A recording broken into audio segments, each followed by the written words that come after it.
The Faces Podcast, brought to you by Telehelping. I am not a miracle worker, right? Yep. And so if you want me to fix it tomorrow, can't. I can work with you over the next 3 months to set you up for the next year worth of progress, but it's going to require you to do some things. I imagine that's a lot of conversation you have to do in the due diligence phase, because you're limited on how much you're going to actually spend at that organization in terms of time. Yeah. No, you said it really well. It's a lot of expectation management, expectation setting. The nice thing about having a team approach and having a deep bench of professionals at Flow is I might not have the time to do it, but I've vetted, hired, and know the team that's behind me that can come in and do a great job. And so really the growth of the team has been so organic because we allow them to come in and move and change and make, be effective in their roles. And it's sometimes the question of, hey, if you need change tomorrow, great, we can bring 6 people in and figure this out. Or if you need change in 6 months, we bring 1 or 2 people. So again, it's how big is the bread box of a problem, and how many people do we need to solve it? So totally get your point, though. It's tough managing expectations sometimes because they just expect. A lot of people expect you to work miracles.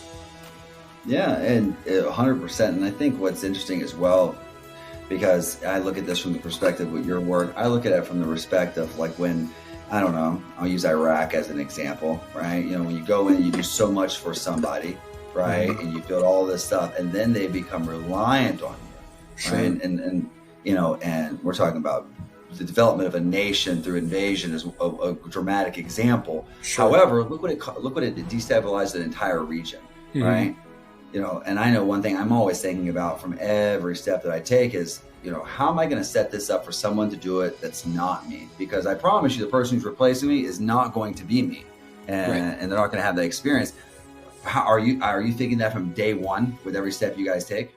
Yeah, absolutely. So one of my first or initial conversations with a CEO or a PE group that's hiring me is, my intention is to work myself out of a job.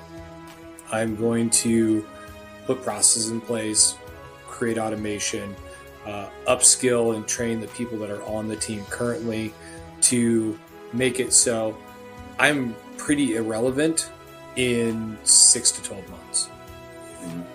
Yeah, so it that's a very interesting and different approach, because there's a lot of people that would love to land, a new client and expand and get their, billables up as much as they can within one client. It's not our approach. And I've found a lot of success with that because typically they have problems that come up 6, 12, 18 months down the road, and they call us back. So it's a recurring, non-recurring type business. But because we're diligent with our time and with the intention of not trying to be there forever, it creates a lot of trust.